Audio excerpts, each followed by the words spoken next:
Yes, this is the same clip you seen last week. Welcome back to Everything from Nothing, Ireland's greatest show, according to scientists. We did not say that. Scientists did. Thanks everyone for watching on YouTube or listening on Spotify. If anyone would like to help us out by donating, you can click the Acast supporter link in the description of this episode and every episode. You can donate any amount you want, and all the donations will go back into the podcast, into the equipment, and so on and so forth. We want to do loads of things. We have loads of ideas, blah, blah, blah, blah, blah. We really appreciate your support. And yeah, again, the link is in the description. You can donate however amount you want, and all donations are appreciated equally. And yeah, over to the episode. It was like getting a heart to cup med. That must have been some rush. Oh, yeah. Was it? It was marvellous, you know. What age were you at that time? What year was it in? Or? Second year, I think. Wow. Yeah. That's really cool. Cool. Yeah, but I mean, nowadays it would be nothing. But at that time, massive. It was, you know, people just didn't do these things. If you did, you were a nutter, like, you know. Yeah. A lot of people thought it was a nutter for years, and I think maybe because you were doing things. That's what happens when you start doing things in a small town.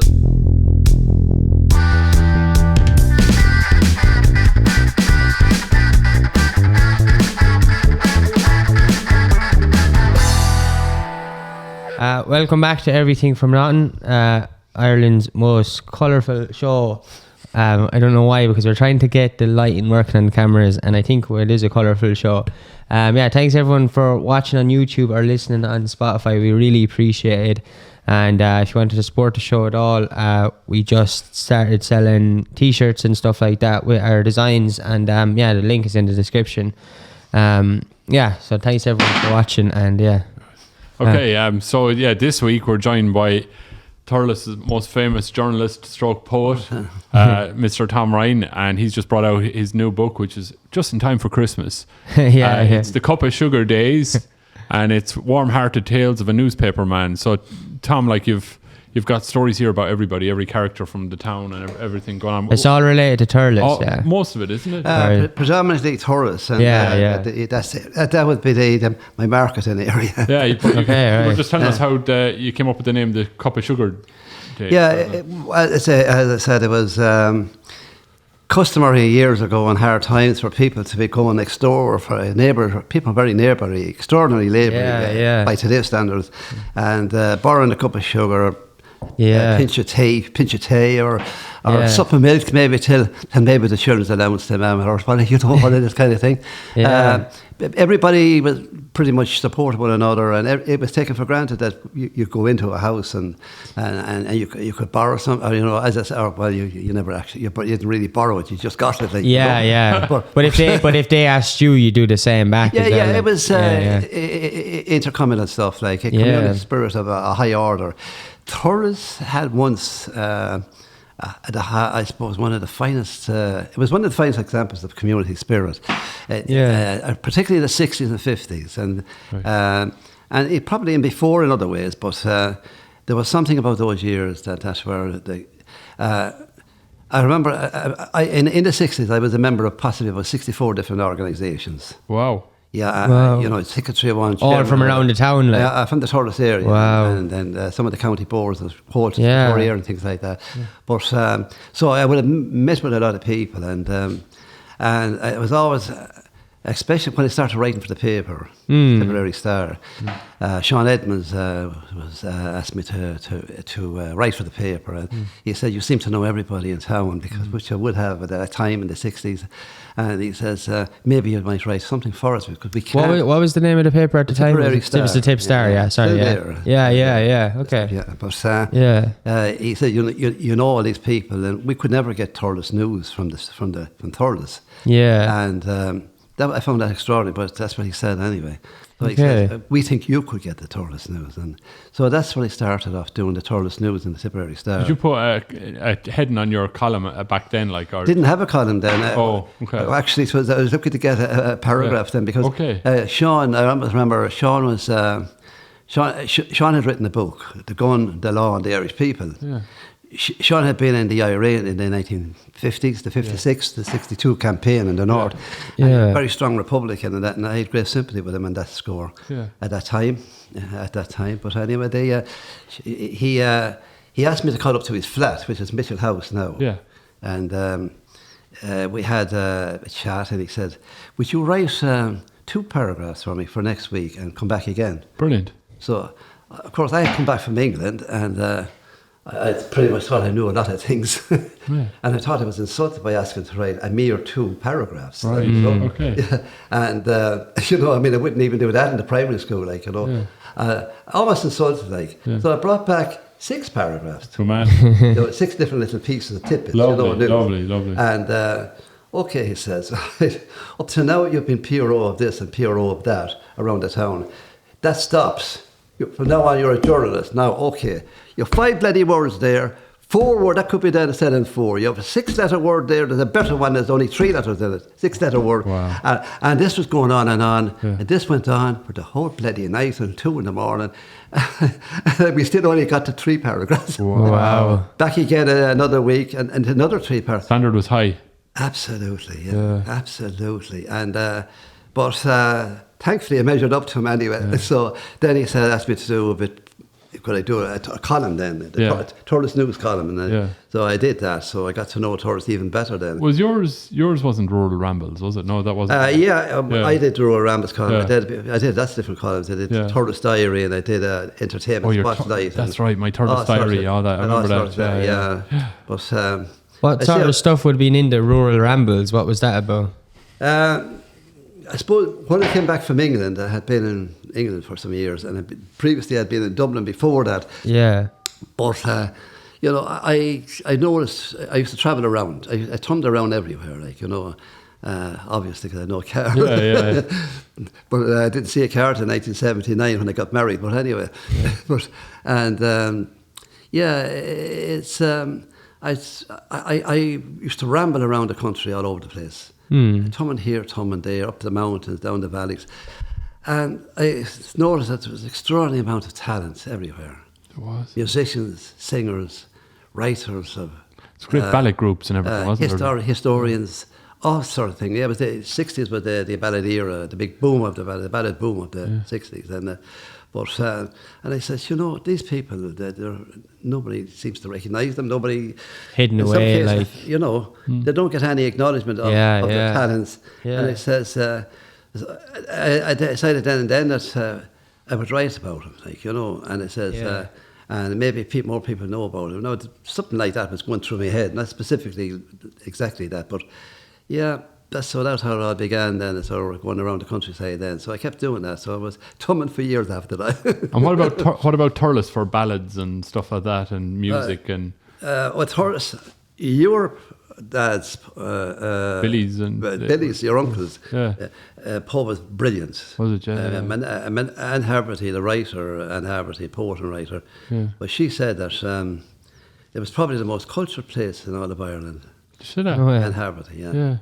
And it was an extraordinary place. You had musicians. She said that to you, singers. Pardon? She said it to you or something, no? Was this a family pub, was this? Sorry. Anne Harberty said to me. Yeah. Did she? Probably the most cultured. And what were they doing? Because I missed all that.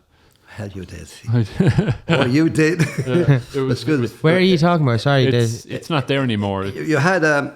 It's basically where Apache Pizza is now. Was it a pub? Was it a coffee shop? It was a pub, but it's not there anymore. So you go into the side of where Apache is. There's a shop where Apache is now, but a corridor that went on forever, didn't it? And then you were into a big, huge corridor, lounge bar. It's kind of buried in behind all those buildings. Well, that's mad. But there were...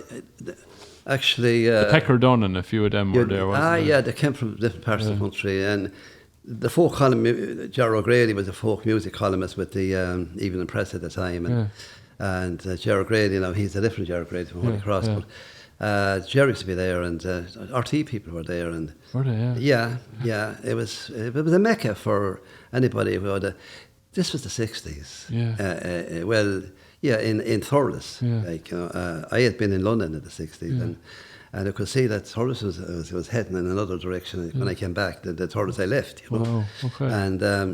And there was a great spirit of change, and a sense of cultural revolution, and it was a cultural revolution was very much in the off, and a lot of things that we take for granted today probably began during that cultural revolution of the 60s, I think, anyway. That's really interesting. Sorry, go on. How was London in the 60s? London. I enjoyed London in the 60s. it's an extraordinary thing. It was all the years I was in London. It was only there maybe 3-4 years, but I never saw drugs over there. No, how did I miss out? I don't know. Yeah, I don't think it's as common as people kind of make out, like the swinging 60s. Like, so much in London was just about the music. Yeah. Like, there wasn't, I would have worked with quite a few people who kind of worked in theatre and lighting and sound and stuff in the 60s, worked in places like the Roundhouse and stuff like that. And I don't think it was as, they were certainly there, but I don't think it was as big as everybody kind of says.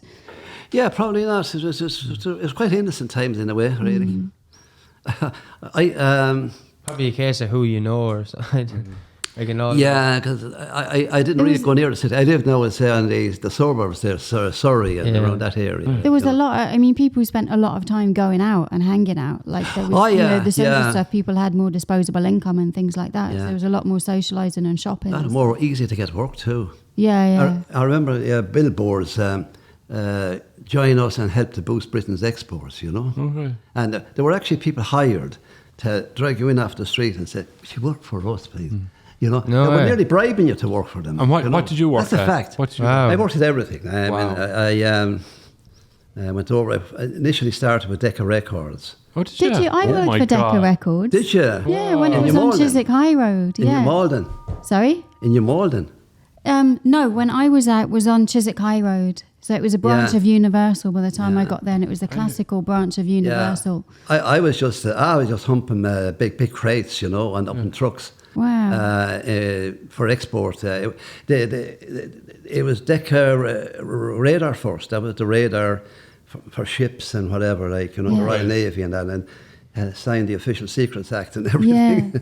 But then there was a bit of a dispute. This was the trade union conscious era, and there was some sort of dispute, and the manager told me I was working too hard.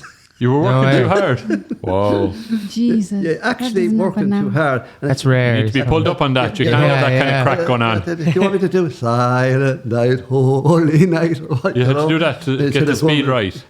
So what was that technique did get you to slow down? Yeah. Well, I was going at a pace that I didn't think was extraordinarily lazy, Yeah. Because I was just going along to music while you work, on the radio, But he said there's a bit of murmurings around.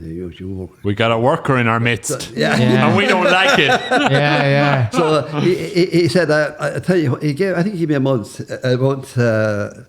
month's pay or something, and then I'd get you a job in Decca Records. Okay. So I went from radar up to the records, up down a bit the road further. So that was nice too. But then I got tired of that. Then I would say I was only moving around, finding out about life. That's all I was doing. It wasn't my intention. I went into ICI then, and like I often do when I work in laboratories, I think short circuit or something or other, or caused a bit of a minor. I won't say explosion, but darn near enough to it anyway. But I did that at school, and I did it in the sugar factory. Did you? Go on. What, you caused an explosion? Short, minor things, I remember I was down at the Ursine one day, and there was someone was given a teacher from a certain school I won't mention. I won't embarrass the lady, but she was absolutely furious, Yeah. You wouldn't believe what that fella did this morning, she said to me. And I said, what? He said, blew up the bloody laboratory. And I roared laughing, because I could see because this was in the Ursine, it's near the CBS where I had it. But a short circuit or something in the laboratory there, And I just roared laughing, she would have thought I was gone mad or something like that. It's a bit of crack, isn't it? Yeah, but so me and laboratories don't seem to get on at all. Anyway, so then I went on to other different jobs. Then I worked at... With the record place, sorry, what kind of stuff were you doing in there yourself? Records. What was I doing there? Bits of everything. A bit of clerical work, I think, and a bit of something like that. Was it when the Rolling Stones were signed to Decca? Was it that kind of era? Yeah, I wouldn't have been aware of that, no, actually. Yeah, they were signed I would have been... I would have been Dylan I liked, of course. And who Bob Dylan, was it? Secret was my group, the 60s, like, you know. Wow. Who was that? I love the Judith Durham and the Seekers, you know. Seekers. Oh, the yeah, Seekers. World Yeah. of Yeah. I play them over and over They're again very even good. now. Like, They're you very know. good. Hey, but your brother Sean was a very good musician. Sean was a drummer extraordinary, yeah. What was he in Tweed? Was it or what? Was it? Well, he was with different bands. He was Yeah. with the last band in Ireland he was with was the Kenny Ryder Super Band. They're the 7-piece Oh, band. no. They were big. And they were based here. And I travelled as a roadie with them all over the country for 3 years. No way. He was, touring. but Sean was in a few bands, like, wasn't he? He was in Tweed and he was Tweed. in... Tweed was huge. Tweed were massive, yeah. They were all over Ireland, like, they were No way. massive, yeah. And they were from town, weren't they? Thurles, they were Wow. they were on TV and all that. Like, Brendan Ryder and the Paddies, you know, he was from Urlingford. And Yeah. Shawnee was the Thurles. But Shawnee was with a group called... was he Pyramid. Pyramid were the big Oh, yeah, ones. they were the big Pyramid one. They were quite the big extraordinary band. Highly underrated in Ireland. But then maybe possibly one of the very first rock bands in Ireland, the Pyramid. Yeah, sure. Then U2 supported them a couple of Yeah. times. Is that true? Like, That's it, Yeah. Up in But they used to say that when they went to a gig, that they paid the way to go to the gig.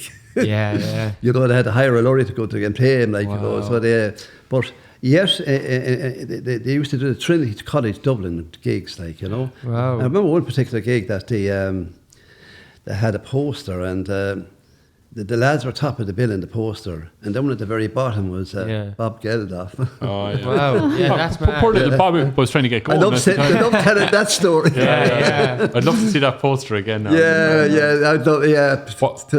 They would have had Pyramid would have had U2 supporting them, and they would have had I don't know. They would have.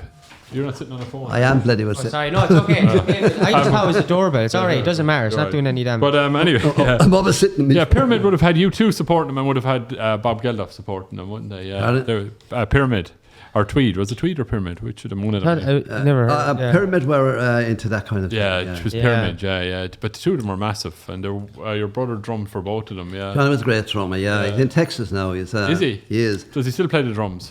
I don't not so much now. He's a professional soccer referee now. Is he? Yeah, he does colleges. He was a good player in himself one time. When did he go over to Texas?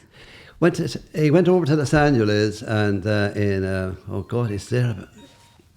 he's there quite a few years now. Yeah. What year did he go? 1990. There was something on in Los Angeles. Was it Olympics or something? World Cup, wasn't Well, it? Soccer World Cup was that in Los Angeles? in It was a long time ago. 94 or something. 94, Well, yeah. 98, Yeah. I think it might have been. Yeah, quite a long time. But he went over to meet. He went over to play with a band there called Kim Newport was a band. She was American, and he went over to play with them. And then I think then he played with a few different bands. Then made a few different records and things like that. But he got met his wife, then future wife in Los Angeles. She was just sitting in the park there, and No way. That's mad. just met her. Then ended up sitting down at the park. And, Wow.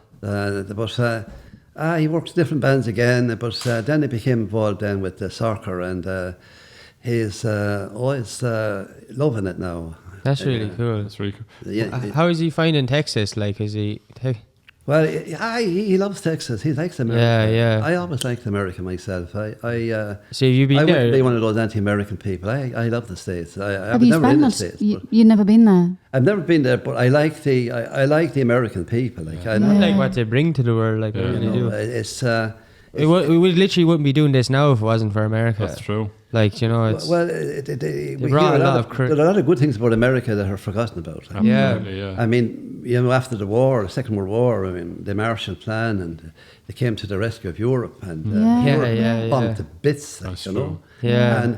And yes, when they had the problems in the Mississippi shortly after the war, in the Delta, Mississippi Delta, there, they didn't get anything like the support from Europe. Well, I actually don't know what was floods, major flooding in the right. Mississippi area. No aid from outside. That was after the war. There was a major upheaval in that, with floods and that.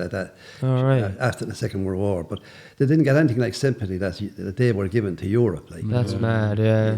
American servicemen, I mean, saved Europe with British servicemen. Absolutely. From the bloody Nazis. They did. But even the way though, like the whole anti-American, like the way people portray, like it's the same way. Like if an Irish person if we see like an Irish person will get upset if they see like they're taking the piss or whatever on a TV show of Irish people saying potatoes and leprechauns, and then we're like, that's nothing to do with our culture. But like over here we have that same thing, like where it's like on our shows where we're taking the piss, they're just eating hamburgers and they're cowboys and all that kind of thing. But it's just like, just some of the most intelligent humans who've changed the world have come from that land, like, and it definitely gets a bad rap for no reason.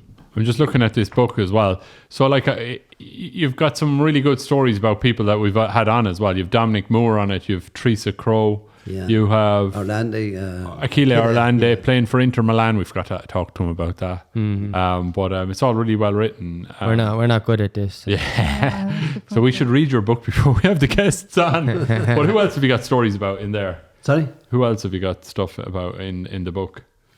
The book? I have everybody from... one of the most interesting stories is a relation of this man here, Hugh. Yeah. Well, extraordinary man. He was a miner. Sean, yeah. Sean Ryan. Yeah. Canada. Yeah. Alaska. Yukon. The Yukon territory. Yukon, yeah. What's he relation to you? Cousin? His cousin, yeah. He stayed here, actually. Yeah. All right. In the studio. He stayed in the Troig studio. No way. Yeah.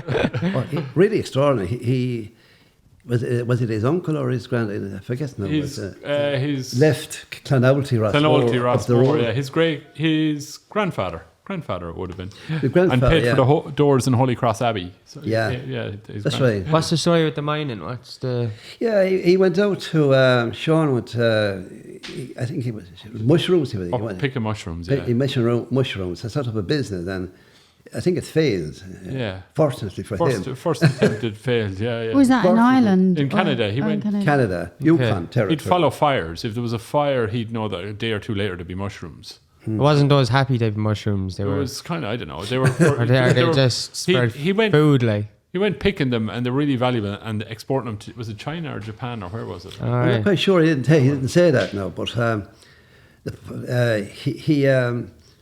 he said this has failed, so but he's got to do something, like. And he was married, and extraordinary woman she was too, really extraordinary.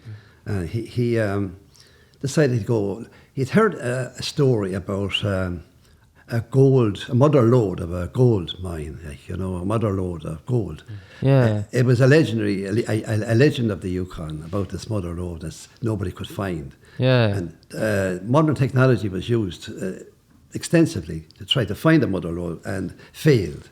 Sean went with a shovel and found it. Wow! Yeah, he found an ordinary shovel in the old style 19th century mode, of mining, like, That's mad. Shovel and pick and how did he find it with just a shovel? He decided to draw a grid across Canada or wherever, or was it Yukon. Yeah, he drew a grid, and a big wide grid, and got every time the grid intersected, he got a tulip picker, planter, put it down and took a soil sample, and rather than looking for gold, he just wanted to know what was in that. In the soil. He didn't want to know whether it was gold or not, which is and what then most you people asked. Yeah. And then he said he started drawing graphs then of what he found to see what patterns were forming on the map. Oh, wow. And then if something became interesting, he'd zoom in and then take more. So if some substance that was connected in soil that you had knowledge about. That's how he found it. Wow. Yeah.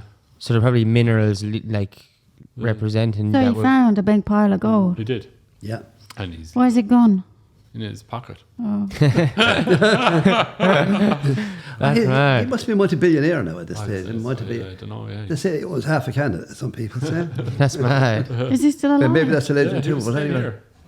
They're real nice people, real humble. No they way. have no interest in money, which is kind of ironic, But his wife, it was extraordinary. Cathy, isn't it? Cathy, yeah. Is she from Canada? Okay, right. I think she's... I'm not sure now, but... somewhere heard they meet. They must have met out there, like, anyway. Yeah. But they had to live in sub-zero conditions, and he said if you had to go to the toilet, you went out to a bucket, but it could be minus 40 outside the toilet. That's mad. Like people did in 19th century Ireland, 18th century. They lived in shacks, galvanised shacks. Wow. Fishing in the river. Material things like being warm. Absolutely primitive, That's really mad. Primitive. Just to get but he, as the book said, he said he went mining for the love of it, and the money never bothered him. I might be down to $5 to see what the hell. And if he lost 5 million, what the hell? Money meant absolutely nothing to the man. That's why he had a big pile of it. Because when it doesn't mean anything to you, it just accumulates. Exactly. He had no particular love of money. He just loved the miner. Yeah. It was the hunt for gold is a really exhilarating. The hunt. I like that. Even you saying that just makes me want to go out and do that. Like, it's like I need a motive for that, turn that into money. But like the experience of finding that would be worth. Yeah. Did a big adventurous spirit, like, so even when he was picking the mushrooms, he was saying, this is really cool, like picking these mushrooms, but he said, not doing it quick enough, so let's buy a helicopter. So him and his brother bought a helicopter without having a clue about helicopters. Yeah. So he said his brother would have a go at flying it, and he crashed it. Oh wow. So he said, I think the helicopter cost him something like, was it 100 grand or 200 grand? Wow. So they borrowed for it, and his brother just topped it straight into it. But that didn't really set them back. They just kind of like regrouped. No one got hurt in the crash. Huh? You were all okay from the helicopter. Yeah. Wow, that's mad. But the helicopter wasn't. They owed 200 grand now or something. But like, they wouldn't, things like that wouldn't phase them. Sure wouldn't. It just you met him. No, I did. I enjoyed talking to that man. Like, he was fantastic. It's just the buzz of doing things. That's amazing. Thing. And even they were saying they're going to set up some charitable foundation, give it away. Like, they've no interest in it. Like, that's mad. The buzz. That's really cool. Yeah. Did you have any formal training in journalism, Tom? No. No. I remember I did a course one time and paid £50 for it. Wasted bloody money. Because we had a brilliant English teacher, Jackie Ryan Andy. All right. And about halfway through the bloody course, after spending a lot of money on it, I found out with everything that was on the course, we had done it 5th year in the secondary school, like, Okay. So I would thank the English teachers we had at school, like Jackie Ryan Andy, and for Thurles people now, Jackie Ryan Andy, Packy Lawless, the father of Declan Lawless, Dr. Declan Lawless. And there's another Dr. Declan now, Dr. Lawless now, in Premier Clinic. There is. Granddaughter of Packy. Yeah. But Packy actually was the man who... I had my first publication thanks to Packy. You serious? Yeah, I was in the classroom one day, and the Harty Cup hurling championship was on at the time, and I was writing a ballot for the boys, like, to boost up the boys, propaganda, whatever, like, And so Packy said, "What are you doing?" He said, "Writing a ballot for the boys, sir." Oh. And says, yes, look. Carry on, he says. When you're finished, would you bring it up to the Tipperary Star? Tell him I sent you up, and look for Mr. Bill Miles, who was the editor at the time. I did, and they published it. Lovely. So they put it up in the window in the school the next day. It was like getting a Harty Cup medal. That must have been some rush to get that. Oh, yeah. Was it? It was marvellous, What age were you at that? What year was it in? Or? Second year, I think. Wow. Yeah. That's really cool. But I mean... Nowadays it would be nothing, but at that time, massive. It was, people just didn't do these things. If you did, you were a nutter, like, Yeah. A lot of people thought I was a nutter for years, and I think maybe because you were doing things. That's what happens when you start doing things in a small town. But it was very good. But and you didn't mind doing any of these things. You were never shy about this kind of stuff or anything. I know. Oh God, no. Brilliant. No. Yeah. I'm not too shy. I am certain times. Like I'm camera shy. I have to tell you. Oh, right. Well, there's no cameras here, so. No. Oh, is it not? No. Oh, that's good. I'm told you look to the left of the camera or something like that. Anyway, we just don't even see them. Yeah, we're too shy. We just ignore them. We train and pretend that they're not here. So your kind of link into journalism was just because you were so involved in the town and with people and... that wouldn't be quite true, no. I think two things influenced me about wanting to be a writer. I was 8 years of age when I decided I want to write. Okay. Whoa, that's mad. That's your age. I saw some, shall I say, pretty emotional stuff. Yeah. And I was always kind of a sense of... I'm a socialist to this day. Mm. And I was a socialist at 6. I didn't know what the word meant at the time. But I just felt there was a lot of unfairness, and I saw a lot of scenes that I didn't think should happen. Yeah. Like and stuff you were noticing. And I was 8 years of age when I said, when I grow up, I'm writing about this. Yeah. And I did, But, that's very good. When you say it was... That was one... Sorry. And would you was there sort of just... What would you be seeing when you're saying, just sort of injustice in the community or... I know. I think that, Well, I just felt that, you may not be able to do anything much, but at least you could highlight things. You could, and you could make people at large aware of it and mightn't be otherwise aware of it. And because I thought newspapers could have been a bit more progressive in that respect. And I wrote short stories at that time, but the local paper then, for everything from travellers, traveller problems with the travelling community and that. Yeah. And which I saw some things there.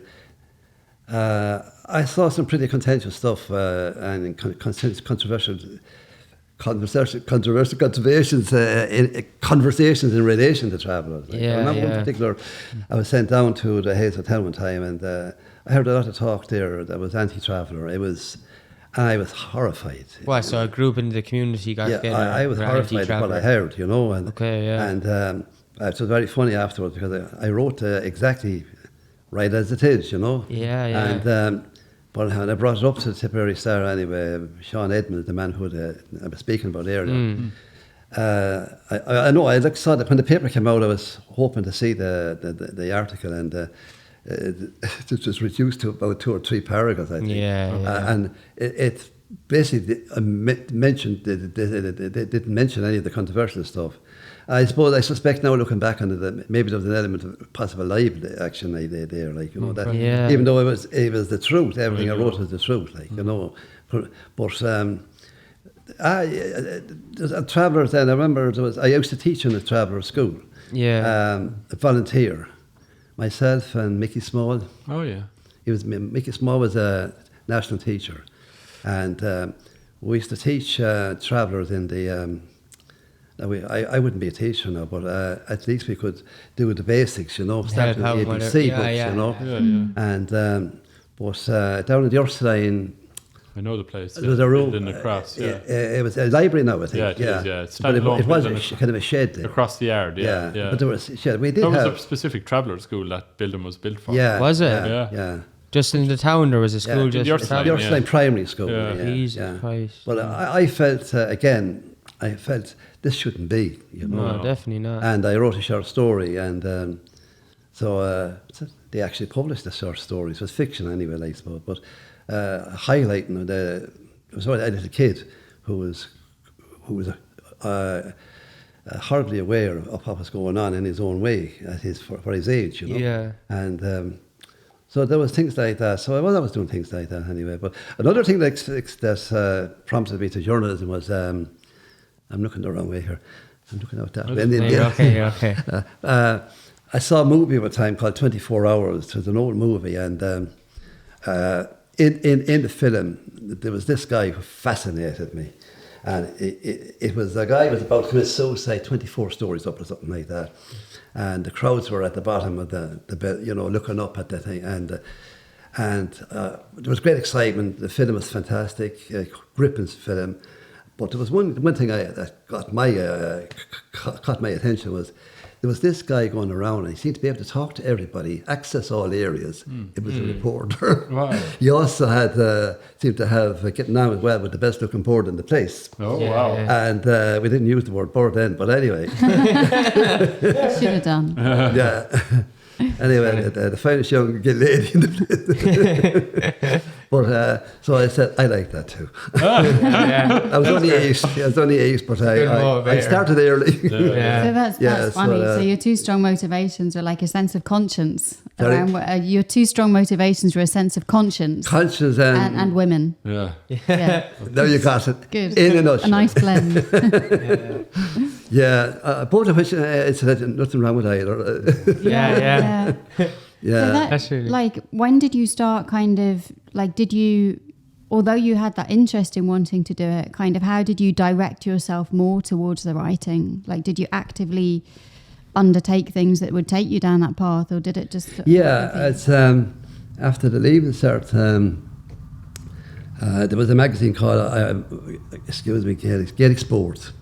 It was a GA magazine, and I did an interview with The first interview I did was with John Doyle. Okay. At that time, he had 8 All-Ireland medals at that time, and he was the record. He held the record at that time. But so it was really funny that particular day. I went out on the bicycle out to John and Holy Cross, and I met Annie's wife, who was a real lady altogether, and she buns and cakes and hospitality galore. And then he said, "Now you can go to meet the man now. He's outside working away out there." So I went out to John, and John said, "Hi, young Ryan, you know me, you know my father, you see, but what do you want?" I'd like to do a story for a magazine. I said, "Oh, well, now I'll tell you now, I don't mind doing a story, but I've work to do here." He was following 2 horses around the plough, you know. Yeah. And so I said, "But if you want your stories, you just follow me around," he said. Brilliant. Now, I suspect that John, here's a young lad with an interest in journalism. He's starting out, and John gave me a damn good story altogether. He didn't just an interview. It was more than a horror story. It was a good colour story, you know. And I followed the horses around, and great fun. Talking and the heart walking and talking, walking the talk and talking the walk. But anyway, it was an interesting article. So they published that. I got the princely sum of 1 guinea, which is £1 and 1 shilling in the old money, and I just said to myself, I'm after cycling out here, and I'm after cycling back, obviously, and then I had to write the thing, and then after all that trouble, let's post it up to Dublin, to Dorset Street at the time they were in, and then the Gaelic Sport magazine, posted up to Dublin. At the end of it all, £1, 1 shilling. How in the name of Jesus could anybody live on this? How could anybody make a living out of this? Like, you know, yeah. And what am I doing? Am I mad? Like, you know. But anyway, the bug took hold again. So the Gaelic Sport magazine liked that article. So they said, "Could you possibly do the Jimmy Doyle down there as well?" So I did. I went down to Jimmy. Was God rest him. He was in. He was working with his father, was a shoemaker and a cobbler or whatever. So I went down to speak to Jimmy, and we had some interesting chat there. Where was Jimmy doing the shoes? Was it where Paddy Doyle had the barber shop there in Cathedral Street. Yeah. But I remember Jimmy. 2 things I remember what Jimmy said. That I'm a great hurling fan myself, of course, and I said to him, "Extraordinary, Jimmy, the way you can put them bloody balls over the bar from the 80, whatever, so many yards out, without even looking at the bloody goal post." So I said to Tommy, "The goal posts don't move." That's funny. They're always in the same spot. But anyway, you know, he had such a... He didn't need to look. I love in his sleep, he could put him over. He was a real poet of the hurling field. He was magic. People who never saw him will never know what it can be like. But Jerry said to me extraordinary thing that day. I remember he said, his father, is it? No. Jerry was Jimmy's father, who was also the selector and trainer of the Tipperary team and senior team at that time. And Jerry said, "I can see the day coming." This is 1963. I can see the day coming when hurling will be so fast, it may be impossible for anybody over 30. Over 25, to keep up with it. Wow. How close he was. And that was 63 now. Yeah. And now, back then, look at Limerick, and Tip, know. What age back then were they going till? Like, what age would you be finished hurling at, back on the Tip team? How old? Well, sure, I saw Christy Ring in Cork playing in the Semple Stadium at 40 years of age in a Munster Championship. Wow. And even 40 then would be different to 40 now, Like I suppose in some cases it's different, but like... Yeah, to be older, wouldn't it? You'd be old. Yeah, the life expectancy. But also at the same time they were healthier in different ways. It's hard to always know, really. But what's just curious, so like your book, is it an independent printed book? Did you work? How did you get that copy put out there? Like what was the process of like that existing now? Like, did I get the book made? Yeah, like is it an independent, like... Is it self-published? I'm the publisher. You're the publisher, yeah, okay, right. Self-publisher, yeah. Okay. You've done several books. This is my 4th, yeah. Wow. How many do you get? Is it just you get them all done at once, or do you sell a certain amount, and if you need a demand for more, you get more kind of thing? I'm usually ambitious. The first time was, I think, what did we get the first time? I sold about 2,000 copies the first time. Wow. Yeah. Was that the one when you did the launch in Hayes Hotel? No. Yeah. That was fabulous. There was such a crowd there. It was just like bang, bang, bang. You couldn't keep them pucked out. That was your first book? Yeah, huge. But you couldn't keep the books pucked out. The crowd that was there. You know what I mean? One out so fast, couldn't keep up. Yeah. What was the name of the first book? First one was Light-Hearted Tales from the Watery Mall. The area of the river shore down, the walkway down there, out towards Thurles, all that area we call the Watery Mall, like, you know. And you grew up right beside that in Thomond Road? I live in Fianna Road. Fianna Road, Fianna Road. Just beside it, near Thomond Road, yeah. And, just up the way from Hugh Ryan's. That's it. The funeral home. But, we had great fun in that river. Going down the river in air, Tires. You know, the airplane, oh God. The jackets or something? Sorry? What, the jackets or? What you call where the oil was, or petrol was of the airplane. Like the tanks? Tank, yeah. Petrol tank, big petrol tank. Shaped like a boat, you like. Lovely, That's class. Yeah, I remember John Lynch was in the Boy Scouts at the time, and John came under their bloody river, the bridge, and all the arches. And he narrowly be decapitated. John, he was in the Boy Scouts with me at the time. He was in the Scouts for years. And you were in the Scouts, yeah. I was, I was in Scouts with your uncle Johnny. Paddy and Johnny. Paddy, I went down, the weirdest thing, I went down the River Mall. It was a bit more out the way, kind of behind the sort of, it's out the way anyway, out the River Mall. It's outside town a bit. We met a boat out of a bathtub. Oh, We were down there, 2 of us went down the river shore in a bathtub. It was good crack. Did you get to travel around with the Scouts? Did you? Oh no, go on to. Was the river like and stuff at the time? Was it deeper like or? Oh, it could be very especially now you couldn't even do it in there like is. It was very deep when we were in it. Like, I was scared of water. Like I couldn't swim. Like Yeah. See, some of the lads I used to, Sean Blake, he used to go on, and Sean was a great swimmer like that. Yeah. But I'd be very nervous. I couldn't wait to get to shore. Yeah. But Did you go overseas or anything with the Scouts or anything? No. No, when I joined the first, they were after coming back from Lourdes. Okay. And when I left, they were actually... Go on.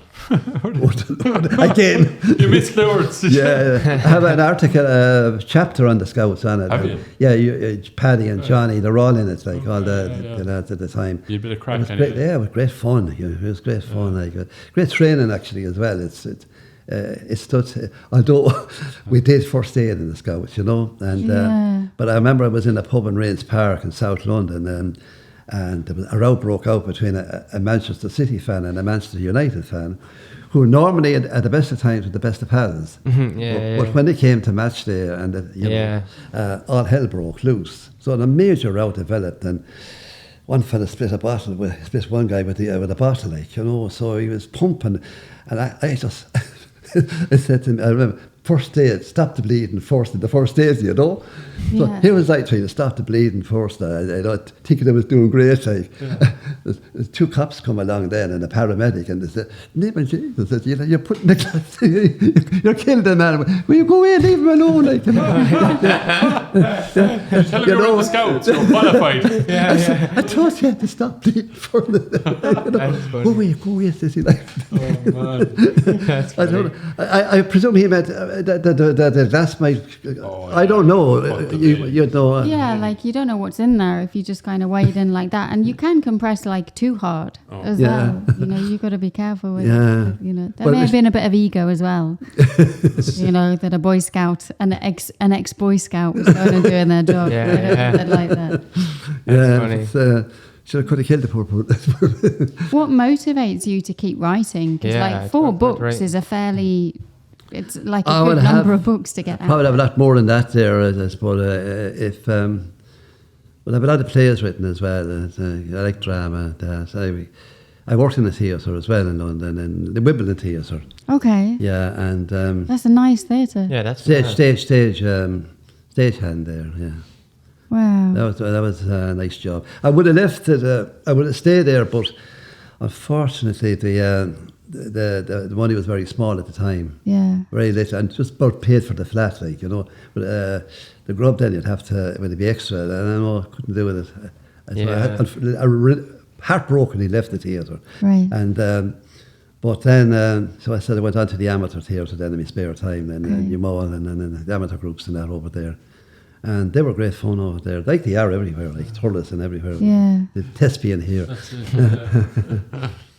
it, But when you're writing as well, like I genuinely want to know, like, do you do it in silence? Would you have it with a cup of tea with the music when you're going to sound sit, or would there be radio on, or what's it like, the feeling for you when you're in the zone writing? Is it very engrossed? I think you hit the nail in the head. I like both the radio and the cup of tea. Really, yeah. I love coffee I bars. I had a feeling you'd be that. Coffee bars. It was a coffee bar. I love coffee bars. Oh, sorry, like a place. Coffee bars. Yeah. Having a cup of coffee there. Sure, I wrote a lot of short stories in their pub.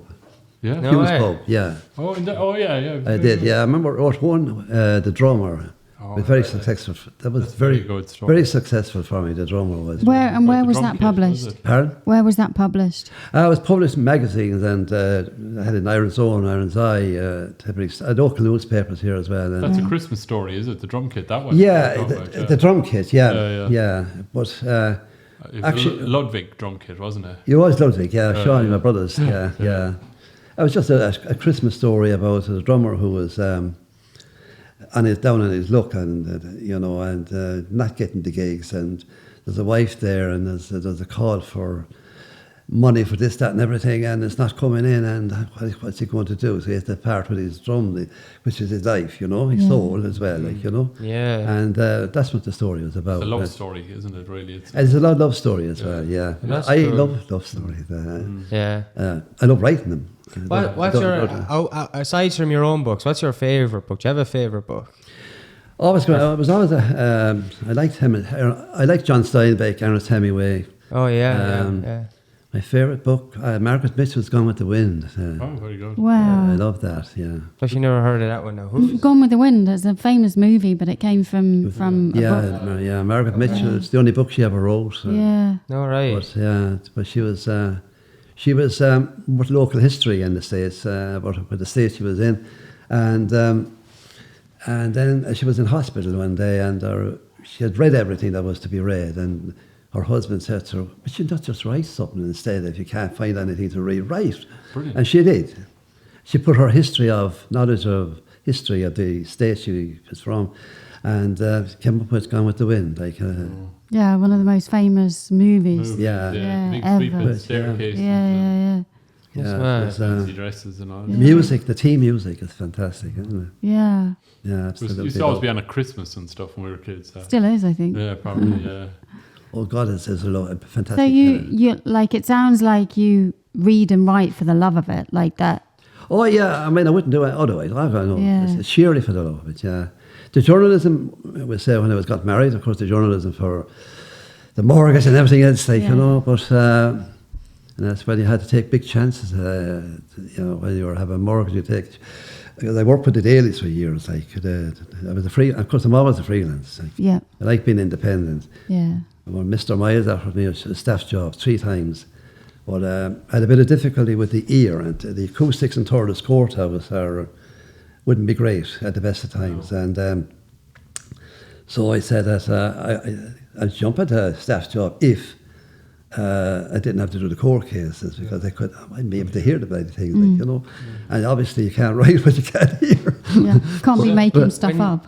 Yeah. When you were doing the court cases, I was interested. Like, did you ever find I didn't do court cases. Oh, sorry, you were saying you did. Because the year. Yeah. Okay, but you were asked her or something like that. Yeah, no, Mr. Miles asked me to take on a staff job, okay. And it would have been part of the job. That was freelance. Because you could always do freelance in your spare time, he told me. But I was acutely conscious of the ear, that they hear. Oh, okay.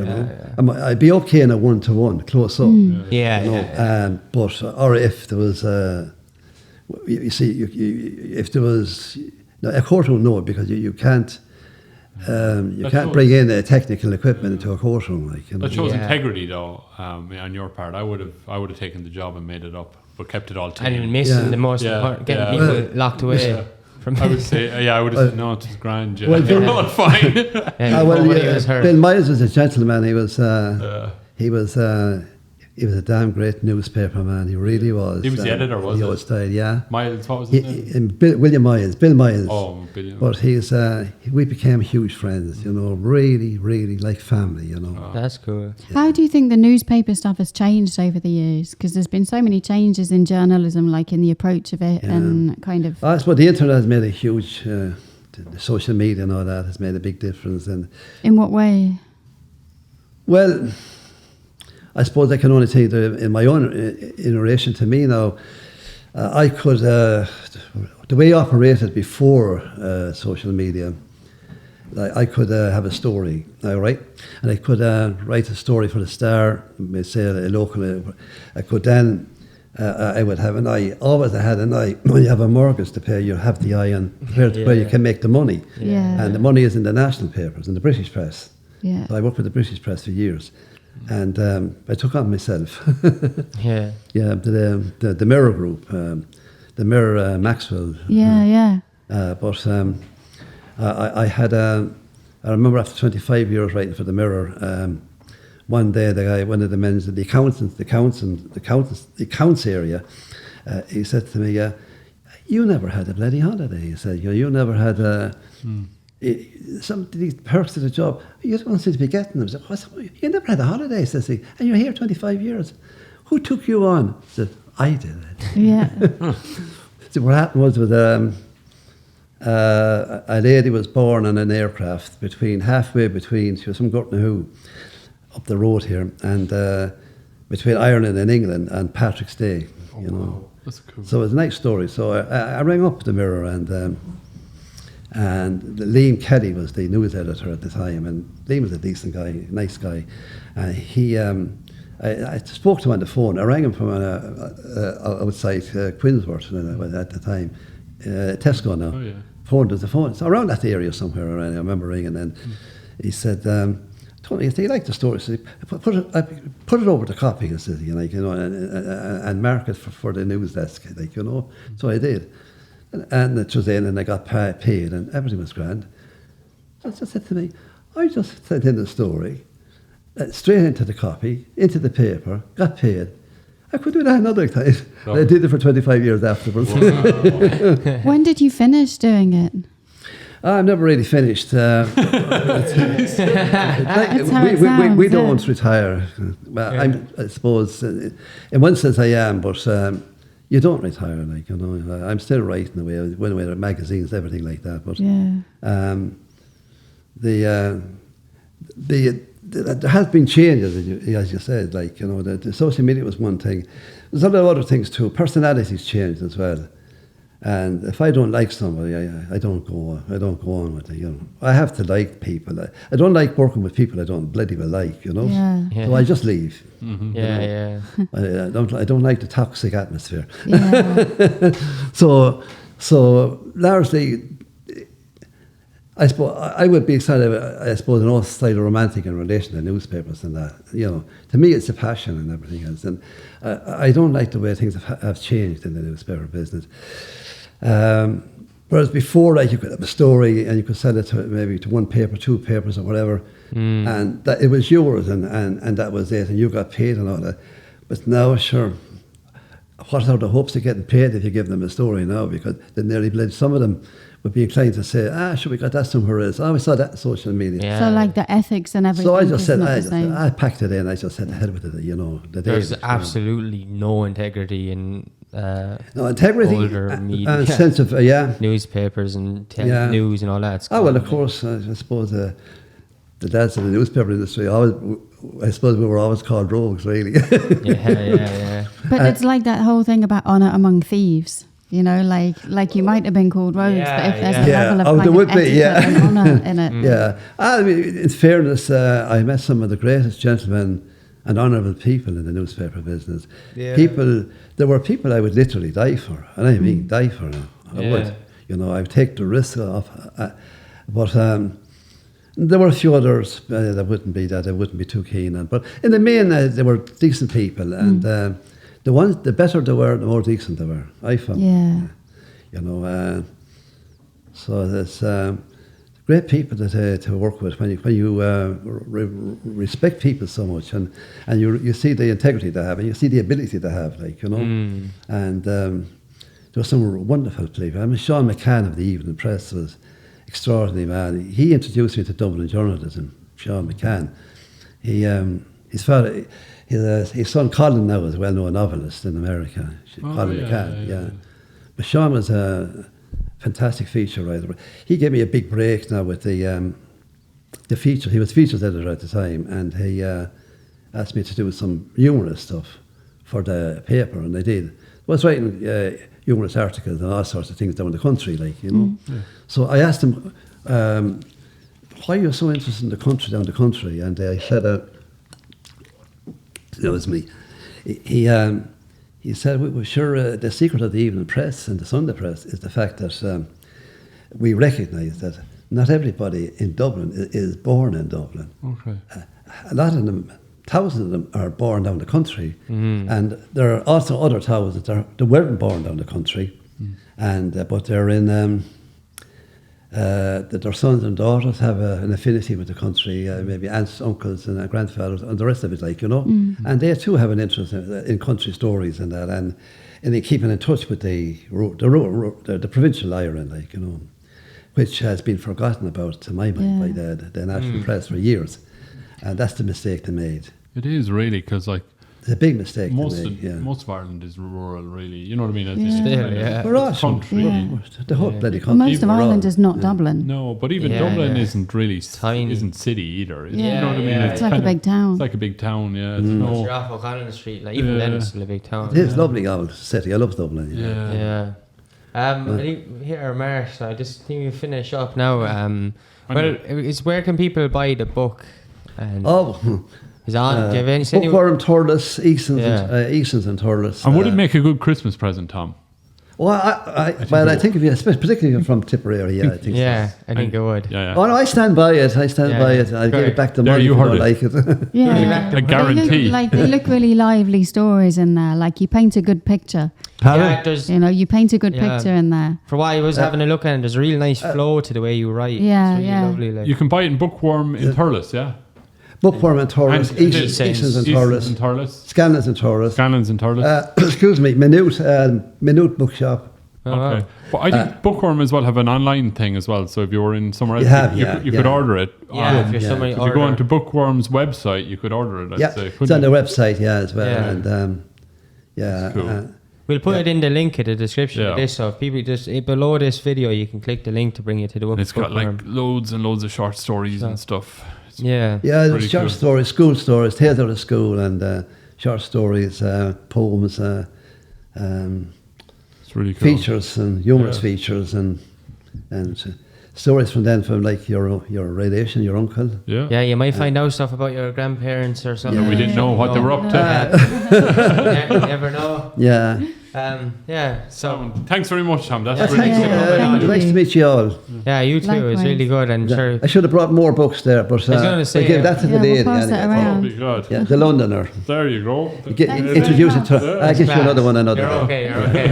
I'll read it. Yeah, I've almost finished the book I'm reading, so that's perfect. That's class. I know. I really appreciate coming on, and sure, I'd love to. It's a great fun, like, you know. But anyway, come on again, because you'd have for in the future. So a local photographer, Chris Fides, used to call me Tom Chat. Tom Chat. Because you're good for the chat. Yeah, but they're our favourite people to have on. People who like the chat. They talk a lot. Cool. Thanks everyone for watching on YouTube and listening on Spotify. Again, if you want to buy the book, the link is in the description of this episode. And we really appreciate you watching or listening. And see you next week. And we'll put on an extra jacket. It's starting to get cold, and look after yourselves.